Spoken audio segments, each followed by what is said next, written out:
So welcome everybody. Thanks for joining. So yeah, thanks for welcoming, Paresh. Thanks for inviting me to this. I'm going to give a short talk about essentially storytelling for product managers. I've been a product manager for about 35 years, apparently, when I do the math, which is kind of amazing to me. When I started it, there were no books, there was no training, there were no organizations like this for how to be a product manager. I had to learn that all on the job. A few years ago, I took a lot of the things that I learned and I put them into this book called The Secret Product Manager Handbook. And I've learned a lot of other things since then that I continue to share on my podcast, All the Responsibility, None of the Authority, which of course describes what we do in product management. And a lot of what I've been focusing on since I wrote the book actually was thinking about storytelling and how important storytelling is to go to market. And I talk about go to market a lot in my podcast and on the blog and things like that. Storytelling is a really important part of that. Storytelling also ties into all the other things we do as product managers as well. So I'll talk a little bit about my story from storytelling. So let me tell you a story about my story about storytelling. I've always struggled with storytelling actually since I was young. In fact, at one time I had this ambition to become a filmmaker. And I'm a very technical person, so I can easily master the technical skills of making films, setting up shots and things like that. What I found I struggled with was the storytelling. What should my stories be about? And it took me a very long time to come to the realization that there actually is a very simple structure for storytelling. It took many, many years, and it finally was actually in a career training workshop that I took, where I finally learned the fundamental structure of how to tell a story. And that's what I'm going to talk about today, that fundamental structure, and then how to apply it to product management tasks. But as a result of learning that, it's really opened up a whole range of things for me in terms of understanding some things about why products are successful and why products aren't, or why sales efforts are successful and why they aren't. It's helped me understand better how to find those market problems that we need to solve as product managers, and then how to convince maybe my senior executives the value of solving those problems. It all involves storytelling. And so storytelling has become a really important part of what I pitch as a fundamental skill for product managers, and of course what I use for myself. Now, the interesting thing about me, storytelling, of course, one of the fundamental components of a story is a problem. There's always this fundamental problem that needs to be solved. And my life is pretty good, so I don't have that many stories about my actual life because my life doesn't have many problems. But my customers' lives tend to have a lot more problems. And one of the things that I'll show you how to do is also figure out how to make your customers' problems sound worse, because actually they're typically very bad. And one of the problems we have as product managers is we don't do a good job of articulating the problems. And I'll talk about all of that. So if you think about how to be successful in business, a huge part of that is about persuading people to do things. So things like, I need to get somebody to fund my project, or fund my new feature, or fund my new module that I want to put into my product, or I want them to select my feature over somebody else's feature in terms of what gets funded. So that's something some persuasion that I'd want to do internally in my company. Another thing is, of course, I want people to buy my product. How do I do that? Well, I have to persuade them that my product is a better choice for them than the other alternatives that they could choose, whether that's actually not even buying a product at all or buying a competitor's product. I want them to choose mine. That's a persuasion job. I want people to read my ads, right? If I'm a marketing person, I want to make my ad so compelling that people will take a look at it, and then they'll know about me, and maybe they'll write in or they'll click on the link that will send them to the sales page where they can then buy my product. And then, of course, I have to go through that whole selling process. And of course, all of us have to occasionally sell ourselves. We want people to hire us for whatever reason. We might want people to give us a promotion, something like that. And again, these are all persuasion things. So the fundamental tool of persuasion, one of the most fundamental tools, is stories. And I'm going to talk about why that's true. I'm going to talk about, for product managers, which particular stories are the ones that we should focus on learning to tell. Now, there's a lot of different kinds of stories you can tell, but there's 3 particular ones that we need as product managers. I'm going to tell you how to tell a story, and I'm going to give you a simple structure for that and give you some ideas about how to improve the quality of your stories. And what quality of a story really means is how compelling it is. Can you get people to listen to it? And then I'm going to give you a few guidelines on how to, having developed these stories, how to use them to do all the things that I just mentioned. Help sell your project, help sell your product, all those sorts of things, help sell yourself. So the fundamental challenge we have whenever you're trying to get people to do something or to learn something new is that the human brain has been exquisitely evolved to ignore new information coming in unless it's really unless it's about danger, right? If there's a tiger next to you, you want it, your brain's going to pay attention to the tiger, and otherwise your brain just basically says, don't bother me. And there's this wall. So I've got a kind of a picture of a wall here between this person is trying to impart some information, this person on the left trying to impart some information to me, but I don't want to, my brain's default is I'm not going to listen to that information because I've got to pay attention to danger. And so I'm just going to ignore. Now, the thing about stories is that they kind of break down that wall. So if I start to say, well, let me tell you a story. And I just did that. I told you a story about my story for storytelling, about my path to storytelling. And that probably made your ears perk up a little bit. And that's true of any story, right? If you say, let me tell you a story, or once upon a time, or this is something that happened, oftentimes that can break down that brain, that barrier into the brain, and it lets people get through. So that's that's sort of the fundamental reason to think about why we need to tell stories. And of course, what keeps people listening to stories is, are they good, and are they compelling, and things like that. And we'll talk about how to make that happen. But just simply the structure of a story is very compelling to the human brain. Now, this is obviously an oversimplification, but it's actually, it's an oversimplification, but it's quite a useful abstraction to use when you're thinking about trying to get information out into the market. So for example, if you have a great new product and you tell people, oh, let me tell you about my great new product, it goes really fast and it has these features. Well, that's when that brain barrier is up. That's when that big wall is up. And so you need to put those, if you want people to listen to you talk about your product, you have to put that stuff into the form of a story, and it will make it much more likely that the person you're talking to will actually listen to you, right? So if you have a lot of features, you want to put the features in terms of a story about how somebody was suffering, for example, and by using this feature, they're no longer suffering. And I'll talk to you about how that works. So if we think about the 3 key stories that product managers need to tell, they are the following. First of all, of course, we have to be able to tell customer stories. These are the stories of our successful customers who they had some problem and they found eventually our solution, and that solution has caused them to have a transformation of some kind.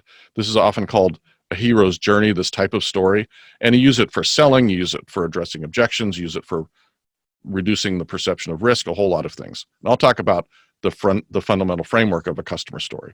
There's also the prospect story. Now, the prospect, of course, they haven't bought anything from us yet, and so they're still suffering from that problem. And this is really more of a tragedy. You can use this story for a lot of different things. You can certainly use it in sales.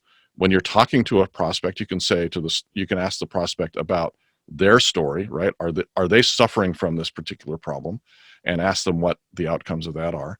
But you can also use it for things like pitching a new product idea internally. You can say to your executive team, let me tell you a story about some people out in the market that are suffering and how we can alleviate that suffering. And then there's, of course, your own personal stories. And I said your personal story, but it's really your stories about what you've done. Like if you want to pitch yourself as a product manager, you're going to have to be able to tell stories about things like how you worked with a difficult person, or how you showed innovation, or how you solved a problem that no one else could solve. And you're going to use those when you do your interviews and things like that. So those are the 3 stories that we really need to handle. There's a lot of other stories as well that you might use in the course of being a person in business. Like you might have a story about your company and the origin story of your company. That's a typical one. And there's a lot of other types of stories, but these are the 3 fundamental product management specific stories.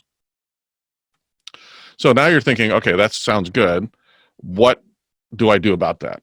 And the fact is that there is actually a formula for telling stories, and there's a set of questions that you can use to help get to the fundamental components of that story and to make the story really good.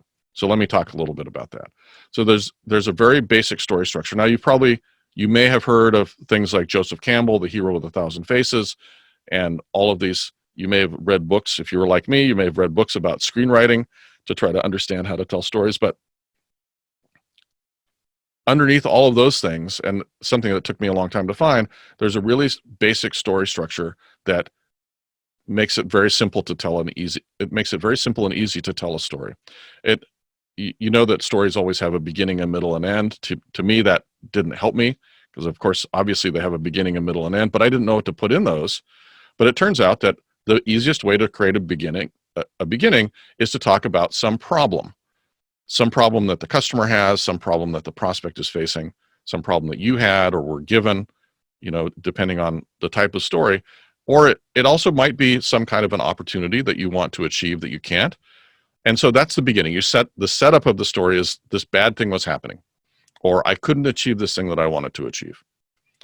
The middle of the story is the search for the solution. This is where you talk, if you're telling your own story, this is where you share how great you are, basically, because you're so smart and you figured out a solution. In a customer story, it's a little bit different. In the customer story, they start with this problem they're facing. It's maybe if it's a story about a business problem, then they're having this business problem. Maybe they can't make sales, something like that. And they search and search and search for a solution. And it's a big quest. And they can't find a solution until maybe at the end they find a solution. And the end of the story is that they found the solution. And not only did they solve the problem, but they had some kind of a transformation. And the transformation is really important. And I'll talk about the types of transformations that you can typically find, for example, in customer success stories. So this structure is very effective. It works for all kinds of stories. And once you start to learn this structure, you're going to start seeing it everywhere. You're going to start seeing it in movies. Every successful movie is structured like this or some variation of this. I'll talk a little about one key variation that many movies include when we talk about making the story better. But this is the structure of most stories, and if you will start to see this everywhere. And if you see a story that doesn't have this structure, where there's a problem, there's a difficult search for a solution, and then there's a transformation at the end, that means it's not a very good story. And actually, it turns out that lots of customer success stories that you see published, like if you go to a company's website and they have a selection of customer success stories, and you read those, you're going to sometimes find that the stories don't have some of these components. They might not talk much about a transformation. They might not talk about a difficult search for a solution. And so these are some ways that you can improve your story and make it better. So this structure, as I say, works for most stories. You can think of it mnemonically as PSR, for problem, solution, results. It's a good way to think about how these stories go. And the results, of course, are always that the problem was solved and that there was a transformation. So let me give you an example of a true but very boring story. I'll tell you a story about this time that I was really hungry. And so I went to the store and I bought some food and I made a sandwich. And as a result, I was no longer hungry and I could get back to work. Okay, so this is a true story. You've probably all experienced this story on a daily basis. Maybe you don't always go to the store for the solution, but you make yourself a sandwich, right? Now, this is boring. Why is it boring? Well, because first of all, if you think about the different things that are going on in this story, for one thing, the problem isn't very bad. This is a very common problem. We all know how to solve this problem. Doesn't take much of a challenge. The solution, of course, there wasn't much work involved in this solution. It was a very simple, straightforward solution. I didn't have to struggle. I didn't have to do a difficult search. It didn't show that I had any specific skills. And of course, the results, not much of a transformation. I was no longer hungry. That happens to me multiple times a day when I'm not hungry anymore. So not a very good story. Now, some technologists might think, and we're all technologists, of course. When I say the word technologist, I mean us folks that like technology. We're analytical, we're quantitative, we like facts and numbers, and we love to add those. And so we could try to improve that story by putting in some facts. Well, I was hungry, I hadn't eaten for 4 hours. And I went to the store and I bought a half a pound of bread and a quarter pound of cheese and I made myself a sandwich and I ate the sandwich, and then for the rest of the day, for the next 4 hours, I was great, right? That doesn't make the story less boring because it's still basically a boring story. It's a boring situation. So what are the keys to a good story? Well, the keys are that the problem should be really bad. That's the number one thing. It should be ideally, and particularly this is true if you're thinking about a story about a business, some business problem. So I'm a business to business product manager, right? So my customers are businesses, and when they buy my product, they're spending a huge amount of money, right? They're spending thousands of dollars, maybe tens of thousands or hundreds of thousands of dollars. And in order to be willing to spend hundreds of thousands of dollars on a solution, you have to have a very big problem, right? I mean, think about when you have to spend $100 on something. You probably think about that a lot, and you probably, do I really have this problem? Is this really worth solving? All these questions. Well, if you're a business and you're about to drop $10,000 or $50,000 or $100,000 on something, you better have a really good reason for doing that. And that means that your problem needs to be really bad. Now, we often think of these types of business problems as normal. You know, my sales aren't growing, right? Oh, that's a normal problem. A lot of businesses have that problem. But what is the impact of that problem if it doesn't get solved? Well, it's really bad. The company goes out of business. A bunch of people get laid off, right? So even a sort of normal business problem, like my sales aren't growing as fast as I want, that is fundamentally a dire problem. And if you simply say as the problem, oh, my sales weren't growing, then that doesn't make it sound bad enough. And I'm going to talk about how to make the problem sound worse. But the good news is that if you have a successful product that you have successful customers with, they were facing a dire problem before they bought your product. And if they're happy, that problem got solved. So the second thing is that the solution needs to actually be some amount of work, right? So again, if you're thinking about a business success story, the story gets a lot better if your customer, who now is successful, had a really hard time finding a solution, right? They tried a bunch of things. Maybe they tried to build their own solution. They tried some of your competitors' products and they failed, right? That's the type of thing that makes a really good story, right? The solution was challenging. And then, of course, the results need to be transformational and ideally somewhat unexpected. So, for example, if you're, again, going back to this idea of our sales were not growing, they tried a lot of different things and then they finally found your solution and then their sales started growing. Well, that's okay, but it's not really transformational. I mean, it does keep the company from going under. But you're looking for things like, oh, and because I was able to find this and implement it, I got a promotion.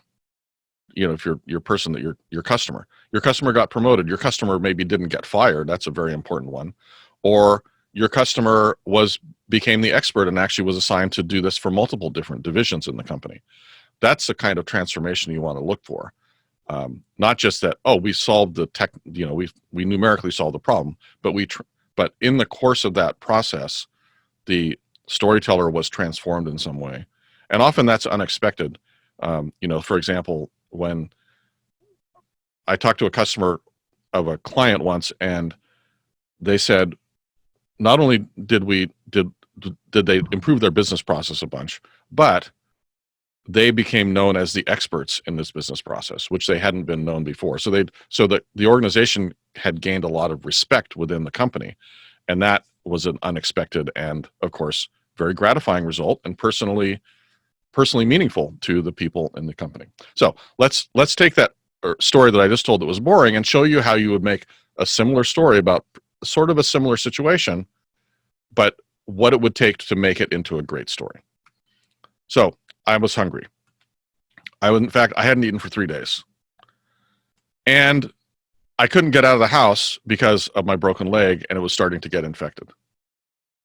And the reason I couldn't get out of the house is because there was a bunch of wolves around the door, and we were locked in, and I was a 5-hour walk from anywhere, right? So now this is a good enough setup now, good enough problem now to actually make a movie, as opposed to the old one, which was just I was hungry, I went to the store, right?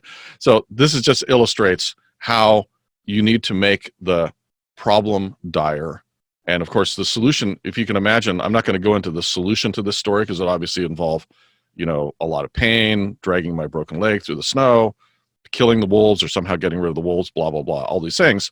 It would be this solution to this story is very difficult. I'm not going to get into that. But the point is that you can see the difference between the original story and this one. There's quite a lot of difference.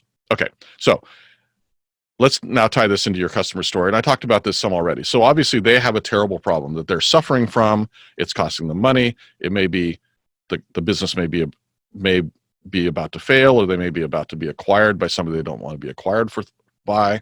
They've tried a lot of things, many of which none of which worked, and they continue searching for a solution. Then they found you, they found your solution, and now of course they're happy and they've transformed, and everybody got promotions, and all the salespeople are now going to club because they are now beating their quota, all that kind of stuff. So that is the type of thing that you want to achieve with your story. So let's talk a little bit about some of the things that make that story better. And I've talked about some of this already, but when I talk to technologists, people like us, product managers, technical people, we really struggle the most with the problem and the results. So I've already talked about how a boring problem means your story will be boring. And so how do you make the problem sound bad? And as I said, you can go into this, if it's a business problem and somebody's willing to spend a bunch of money to solve it, you can be confident that the problem is bad, and it's not just, oh, we can't grow sales, right? And you can ask a bunch of questions. So I've got a list of questions here, and I have a cheat sheet, a customer success story cheat sheet that you can download, and I'll put a link. We'll figure out how to get you guys a link to that. Actually, I can tell you how to find it. I'm pretty sure that if you go to secretpmhandbook.com/stories, you can find that cheat sheet. You can download it. So the point is that there's a bunch of questions you can ask to get to the root. So you're talking to your customer, your successful customer, and you say, I would like to learn about your story about how you found our product, and I might use that for as a reference sale to help me sell when I talk to new prospects. So the types of things you're going to want to ask are, what would have happened if you hadn't solved the problem? So again, if it's this example of our sales aren't growing, what happens if you don't solve that problem? Well, a couple different things. One is, if that person is the sales manager, probably they get fired. Another thing is, if the company continues to not grow sales, they probably go out of business and a bunch of people get laid off, and so on and so forth. You can ask, how much would that have cost? What would have been the dollar impact of that problem continuing to exist? What's the impact of doing nothing, right? That's another way of asking the same thing. What does it mean for your job?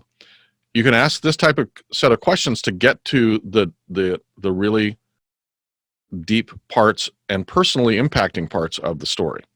Now, you can also always ask this great question or the statement at the end whenever they answer your question. So what would have happened if you hadn't solved the problem? Well, I guess, it would have been a problem for the company. Oh, well, tell me more about that. Tell me more is a great tool for getting deeper in your discovery. So this is obviously a type of discovery, right? You're discovering what the situation was of the customer before they became your customer. Now, these same sets of questions actually you can use when you're doing market discovery to try to find new problems to solve, right? You got to people in your market and you say, oh, well, tell me about the thing you're struggling with the most. And they'll say, well, our sales aren't growing. And you say, oh, tell me more about that. What would happen if you don't solve that problem? Oh, that's very interesting. Tell me more. What was the impact of doing nothing? Oh, and what will happen to your job if you don't do anything? Oh, well, tell me more about that. And so on and so forth, right? I'm doing the whole dialogue here, one-man dialogue. But the point is that these are really powerful questions, both for customer stories and actually for that prospect story that I talked about, the tragedy. Because remember that the customer story, until they found your solution, was a tragedy.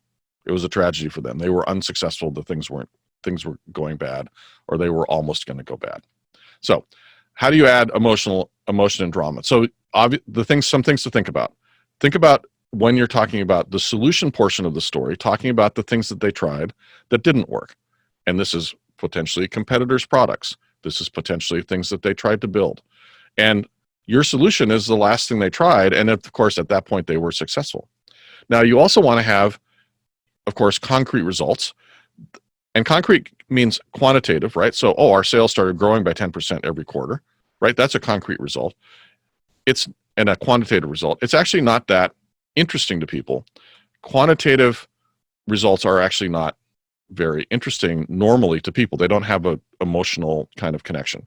And so you also want to include the results like, oh, I got a promotion, right? Which is a concrete result, but it's much more emotionally engaging for your audience than just simply saying there was a 10% improvement. Of course, you can also talk about the fact that the company didn't go out of business, So generally speaking, most quantitative results and kind of business results are not that dramatic, and they're not that emotionally engaging. You still want to have them in your story, but they can't be the only thing. Now, there are some exceptions to this. If you make something 10 times better, or you make a problem go 100% away, that can be very emotionally compelling as well. So those are sort of the outlier quantitative results. They're so big that they actually are meaningful. But really, you get the drama from things like somebody being promoted or becoming the expert or getting recognition. These are really personal results that come from that arose from the having implemented the change. So that's one important set of things you can do when you're thinking about how to make the story better.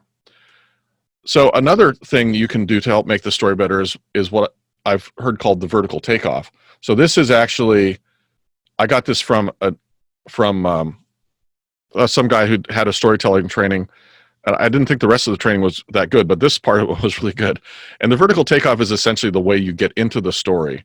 And you talk about a bad thing is going to happen if we don't do something, or that there's this bad thing that's happening over and over again. And if we don't solve it, things are going to go bad. And so an example of that is like this idea of our sales are flat. So a vertical takeoff that I've used in a story that I tell about my own experience is I say, our sales were tanking. We were missing quota every quarter for the past 3 quarters. And if we didn't do something about it, our company was going to go under, right? So that's a bad thing that was happening over and over again. We weren't making quota.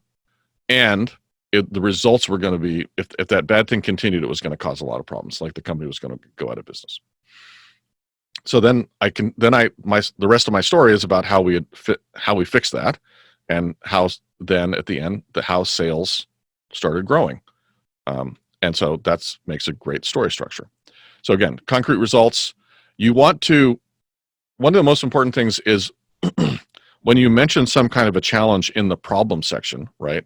So for example, if you say, I thought I might lose my job, then it's really nice if you can then tie that to something in the results section, like, oh, I got a promotion, or I got a raise, or I got recognition, right? And so it's ideally, and you can think about movies that you see, right? Whenever something happens in a movie, whenever something bad happens in a movie, or you meet some new character in the movie, there's always some way that person is, or that situation is tied off at the end, right? And it makes a bad movie if there's random people coming in who don't somehow get explained by the end. And the same is true of your story. You want to get all those challenges into your story, into the problem part, and then you want to make sure that they're all addressed by the end. And so that's something that you can think about. How do you pay off all of those challenges? And again, well, I've given some examples. And again, so I kind of talked about those two things. Now, one advanced topic on a story. So one thing you'll often see in Hollywood movies is what's called the reversal. So there's an initial problem. And you can think about this if you're familiar with the movie Die Hard or the movie The Rock. I don't know if you have those out there. I'm sure that the Bollywood movies also have these, by the way. So there's a problem, and somebody goes and tries to solve this problem. And then in the course of trying to solve the problem, they find that there's some other underlying problem that's much worse. And this turns out to be a super effective story structure. You see it in lots of Hollywood movies, especially Hollywood blockbusters. They all have this structure. And if you are able to do that in your story, then that can be very, very compelling. It's not necessary for your basic customer success stories and things, but if in the course of exploring your story, you find that it can be really powerful. So the other thing is that sometimes you have to set up the situation before getting to the problem. This is actually not that common. it's much better to use a vertical takeoff. But if you do have to set something up, don't spend a lot of time on that. So let me talk about how you use these stories. So the customer success stories, how do you use these? Well, obviously you can use them as a piece of collateral, right? You can write this 2-page collateral about your customer's success, and that'll be great. And it's much, if you look at many of those that are out there, you can find a lot of them, on companies' websites. A lot of them are not that good, right? They don't really get too much into the problem. They don't talk too much about the solution, the effort to find a solution, things like that. They don't talk too much about the transformation. So those are all opportunities for you to make your customer success story collateral better. But basically, so you're going to have this, you're going to talk about a problem, you're going to talk about a solution, you're going to talk about the results. Now, the place to use these, in addition to collateral, is of course in the sales process, and actually in the marketing process as well. So how do you use them in the marketing process? Well, the way you use them in the marketing process is you have essentially a one-liner that says, for example, something about the fact that, you have a customer who got a raise and got a promotion because they started taking market share from their competitors thanks to your product, right? Obviously, this is not a headline in the form that it's in right now, but you could imagine a headline of an ad or a pop-up or a hero image on your site that talked about, one of your customers, and you don't even have to give them a name, and you don't have to have a picture. If you can do that, that's great, who got a raise because of your product, right? That's a great way to get people to come to your website to say, oh, I'm interested in getting a raise, and I have that problem too, so maybe I should take a look, right? That's what your goal is in when you're doing marketing is to build some interest, right? If you think about, there's a great acronym for marketing, AIDA, AIDA, attention, interest, desire, action.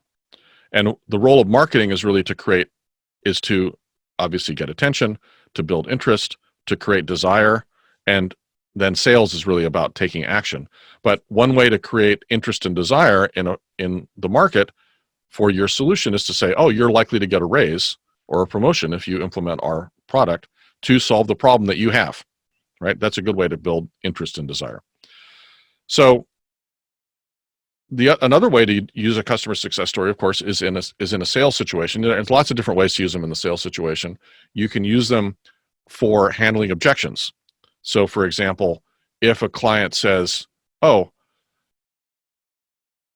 or a prospect, not a client. If a prospect says, your competitor has feature X and you don't have feature X and I think I need it.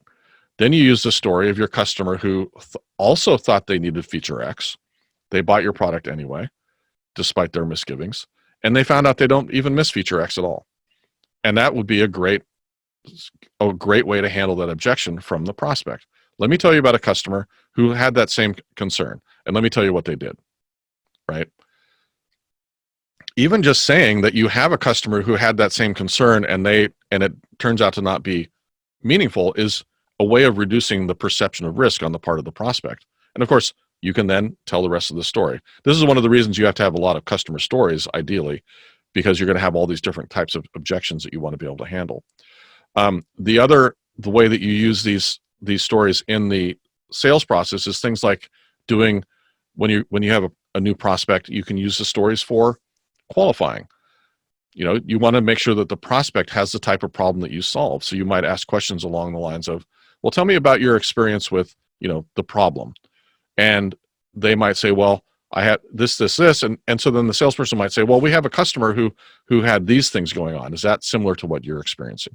And then the prospect will either say yes or no, and you can use that conversation to not just qualify the prospect to find out, do they really have the problem we solve, but you can also use it to find out some discovery information that you can then use later on in the sales process. Like, for example, it's really useful in the sales process to know the exact details of your prospect's experience of the problem, right? Because every prospect may be experiencing the problem slightly differently. And if you understand how this specific prospect is experiencing the problem, then when you go into the demo process, for example, you can use that information to show, well, you mentioned when we talked earlier that you're experiencing this problem in this way. Let me show you how we can solve that with our solution, right? And then then the solution is really tied directly to that customer's own experience. Anyway, so those are some examples of how to use customer success stories in sales and marketing. Now, obviously, your own personal stories you're going to use in the job interview. There's always these questions in job interviews about tell me about a time. Now, there's a specific kind of framework you should aim for here when you're telling your own stories. Aim for like a 90-second story that's a minute and a half. Roughly a quarter on the problem, a half of the time is spent on the solution that you did, because the solution is supposed to show how innovative you are, how creative you are, how skilled you are at interpersonal skills, whatever it might be. And then, of course, you want to also include around a quarter of the time on the results. And, of course, you do want to talk about how those results were somewhat transformative if you can. So that's for your stories about yourself. Now, the prospect story, as I mentioned, is often used for pitching the new product idea, right? So you can talk about the market problem and why there's significant impact out there to the prospect, why it's worth solving it, why the solutions that are out there are not up to the job, and how we can create a solution that's superior to that. And then finally, when you're doing bullet points, and this can either be on your resume or it can be on your data sheets if you still do data sheets. And we always have these on our webpage. Let me tell you about all the things that our product does, right? And those are often listed out in bullet points. And you can use this structure of the results by doing the solution as the sort of mental structure for talking about either the things that you've done in your own experience or in the in your product data sheet. So here's just an example. Let me tell you, one of our customers achieved 10% market share growth massive market share growth using our product. In your resume, you might say something along the lines of, this is from my own resume, I turned sales around and the sales team achieved quota for 3 quarters in a row by driving a change in how we demoed the product. So the results were turning sales around and achieving quota. The solution was that I drove a change in how we demoed. And so that's the basic way of thinking about that structure. So if we get to the summary here, so the basic story structure is this problem, solution, and results, or PSR. There's 3 key stories that as product managers we really should be good at telling. The customer success story, and actually I say there are 3 key stories. It's actually many, many stories, but in these 3 categories. Customer success stories, you want to talk about the struggle that they had and then the transformation due to your solution. The prospect story, which is the struggle that they're having and then they're not getting a transformation, maybe because they haven't found your solution yet or you haven't built that solution. And of course, your personal stories about what you did and why that essentially show why somebody should hire you, how your activities transform the business and potentially transform you. And you want these stories to be emotionally compelling. Business results are not, although they're important to talk about. Personal results are, and those are the things that draw people into the story. Yep. Excellent. Good. Okay. Cool. I will, let me make a copy of that, and I will hopefully talk to all of you again soon.